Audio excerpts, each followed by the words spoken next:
ओम नमो भगवते वासुदेवाय नमो नमस्कार बंधुगण आपण मानक आम यूट्यूब चैनल को पुणी थरी स्वागतम एवं शुभकामना। फ्रेंड्स आज ए भिडियो रे आपण मानक मु कहिबाकू जाउछि कि आपण मानक पई एही आगामी 2 दिन किपरि भाबरे साब्यस्त हेबो, केउ प्रकार भाबरे आपण माने एही आगामी 2 दिन को प्लानिंग करिवे।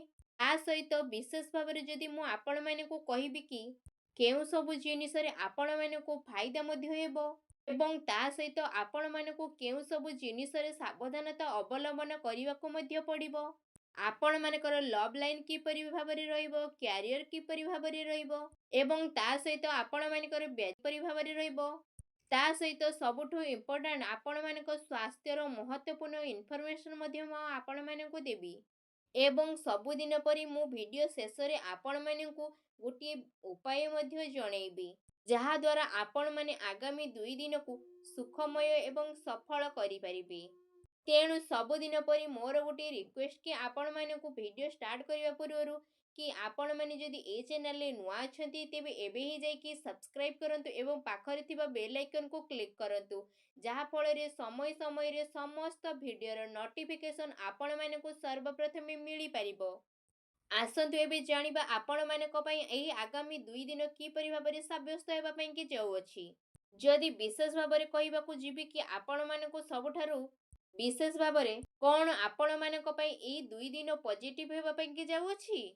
जदि कहिबा विशेष भाबरे ए सब दिन रे किछि राजनीति लोकक मानक सह साक्षात आपण मानक लोक मानक द्वारा लोकप्रियता को मध्य बढ़ेइबो। ता सहित जन संपर्कर दायित्व आईरा मध्य आपण मानकर विस्तृत हेबो। संतान मानक तरफरु तांको कैरियर को नेकी ए दिन रे आपण मानक किछि शुभ समाचार मध्य आपण मानक मिली पारे।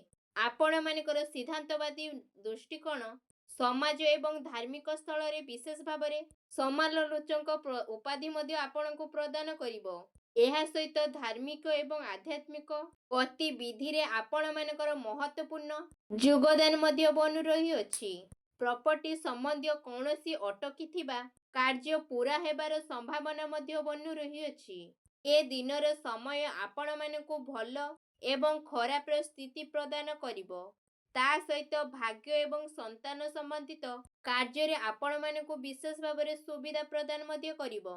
आपण मानकर विवेक एवं आदर्शवादी स्वभाव आपण मानक पई महत्वपूर्ण उपलब्धि को आनिकिना प्रदान मध्य करिवो। ए दिन रे ग्रहर स्थिति आपण मानक काफी संतोषजनक मध्य रहिबो। जेउ लोक माने आपण मानकर खिलाफ रे थिले से माने आपण मानक सपक्ष रे मध्य रहि जिवे। आउ आपण मानक संबंध रे मध्य काफी सुधार मध्य आसीबो। सबु कार्य आपण मानकर शांतिपूर्ण भाबरे सॉल्व मध्य हेइ जिवो। ता सहित आपण मानकर भावुकता कारणरू आपण माने क्षति रे मध्य पड़ी पारंती। आपण मानकर सकारात्मक एवं संतुलित भावना आगो को बढ़ेइबा एवं निजर कार्य को सुचारू रूपे संपन्न करिबारे साहाय्य सहयोग मध्य प्रदान करिवो। घरे कौनसी धार्मिक उत्सवर आयोजन विशेष भाबरे एही दिन रे जोग मध्य बनु अछि। आपण निज को पुणी थरे ताजा एवं बुली अनुभव मध्य करिवे। ता सहित आपण मानकर अटकी थिबा बड़ धरणर पेमेंट आपण को मिलिबा कारणरू आर्थिक स्थिति रे काफी टाइम पाई मध्य आपण मानकर सुधार मध्य आसीबो। जहा पाई किना आपण मानक बहुत खुशी मिलिबो एवं ता सहित आपण मानकर मन बहुत ही प्रसन्न मध्य होई किना रहिबो। आसंतु एबे जानिबा आपण मानक पई एही दिन रे कोन सब नेगेटिव रहिबो। कौनसी प्रकार उधारी ठारू आपण माने दूरे किना रुहंतु।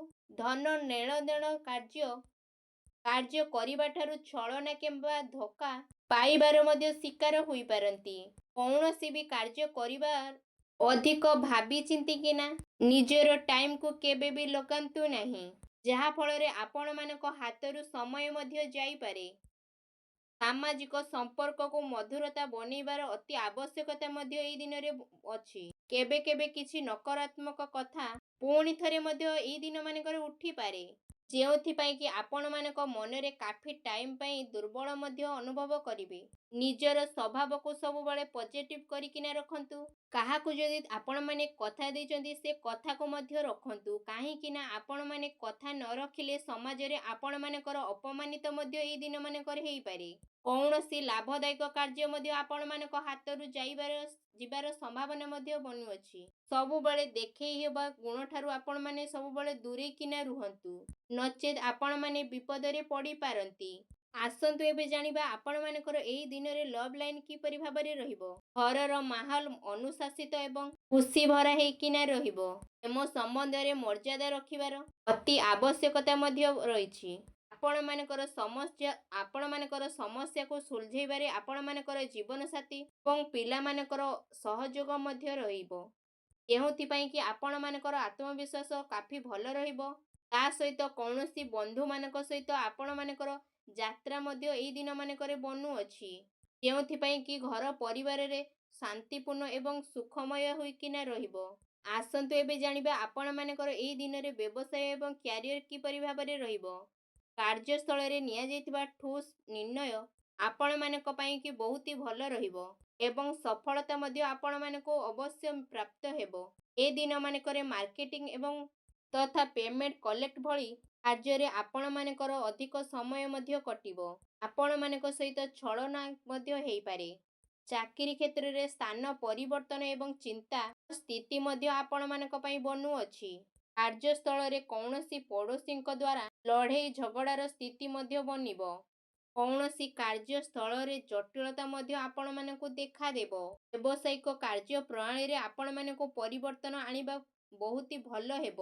ଯାହା ଫଳରେ ଆପଣମାନଙ୍କୁ ବହୁତ ଭଲ ପରିଣାମ ମଧ୍ୟ ଆପଣମାନେ ହ୍ରାସ କରିପାରିବେ। ତା ସହିତ ଧନ ଲେଣଦେଣରେ ଆପଣମାନଙ୍କୁ ଅଚାନକ ଖୁସି ଖବର ମଧ୍ୟ ପ୍ରାପ୍ତ ହେବ। କାର୍ଯ୍ୟକ୍ଷେତ୍ରରେ ଆପଣମାନେ ଯେଉଁ ସବୁ ବି ପ୍ଲାନିଂ କରୁଛନ୍ତି ସେ ସବୁର ପ୍ଲାନିଂ ଆପଣମାନେ ଏବେ କରନ୍ତୁ ନାହିଁ, କାହିଁକି ନା ସେ ସବୁର ସମୟ ଏବେ ହିଁ ଆସିନାହିଁ। ସେଥିପାଇଁ ଆପଣମାନେ ଏବେକାର ଗତିବିଧିରେ ମନୋନିବେଶ କରିକିନା ରଖନ୍ତୁ, ଯେଉଁଥିପାଇଁ କି ଆପଣମାନଙ୍କ ପାଇଁ ବହୁତ ଭଲ ରହିବ। ଆସନ୍ତୁ ଏବେ ଜାଣିବା ଆପଣମାନଙ୍କ ପାଇଁ ଏହି 2 ଦିନରେ ସ୍ୱାସ୍ଥ୍ୟ କିପରି ଭାବରେ ରହିବ। ଯଦି କହିବା ଏ ଦିନମାନଙ୍କରେ ଆପଣମାନଙ୍କର ସ୍ୱାସ୍ଥ୍ୟ ବହୁତ ଭଲ ରହିବ, କିନ୍ତୁ ସବୁବେଳେ ଦିନଚର୍ଯ୍ୟାକୁ ବ୍ୟବସ୍ଥିତ କରିକିନା ରଖିବା ଆପଣମାନଙ୍କ ପାଇଁ ଅତି ଆବଶ୍ୟକତା ମଧ୍ୟ ରହିଛି। ସେଥିପାଇଁ ଆପଣମାନେ ଆପଣମାନଙ୍କର ଖାଦ୍ୟପେୟ ଉପରେ କିଛିଟା ସନ୍ତୋଷଜନକ ଆଣନ୍ତୁ ଏବଂ ଖାଦ୍ୟପେୟ ଉପରେ କିଛିଟା ନଜର କରନ୍ତୁ ଏବଂ ଆପଣମାନଙ୍କର ସ୍ୱାସ୍ଥ୍ୟକୁ ଆହୁରି ଅଧିକ ଭଲ ରଖିବା ପାଇଁକି ଆପଣମାନେ ପ୍ରତ୍ୟେକ ଦିନ ଯୋଗ କରନ୍ତୁ, ବ୍ୟାୟାମ କରନ୍ତୁ ଏବଂ ଶୋଖାସନ ମଧ୍ୟ କରନ୍ତୁ। ଯାହାଦ୍ୱାରା ଆପଣମାନେ ସୁସ୍ଥ ମଧ୍ୟ ହେଇକିନା ରୁହନ୍ତୁ ଏବଂ ପ୍ରତ୍ୟେକ ଦିନ ଗାଧେଇବାକୁ ଜମାରୁ ଭୁଲନ୍ତୁ ନାହିଁ। ଗାଧେଇଲେ ଆମ ଦେହରେ ଯେତେ ସବୁ ରୋଗ ରହିଥାଏ ସେ ସବୁ ଅଧିକ ମାତ୍ରାରେ କମି ଯାଇଥାଏ। ଆସନ୍ତୁ ଏବେ ଜାଣିବା ଆପଣମାନଙ୍କ ପାଇଁ ଏ ଦିନରେ କ'ଣ ବିଶେଷ ଉପାୟ ମଧ୍ୟ ରହିଅଛି। ଏ ଦିନମାନଙ୍କରେ ଆପଣମାନେ ସ୍ନାନ ଆଦି କରିସାରିଲା ପରେ ଭଗବାନ ଶନିଦେବଙ୍କୁ ସ୍ମରଣ କରିକିନା ବହୁତ ସଚ୍ଚା ମନରେ କଳା କୁକୁରକୁ ରୁଟି ଏବଂ ପକ୍ଷୀକୁ କିଛି ଚାଉଳ ମଧ୍ୟ ଦିଅନ୍ତୁ। ଏପରି କରିବା ଦ୍ୱାରା ଭଗବାନ ଶନିଦେବ ବହୁତ ଶୀଘ୍ର ଆପଣମାନଙ୍କ ଉପରେ ପ୍ରସନ୍ନ ମଧ୍ୟ ହେବେ ଏବଂ ଆପଣମାନଙ୍କର ସମସ୍ତ କଷ୍ଟକୁ ମଧ୍ୟ ଦୂର କରିବେ।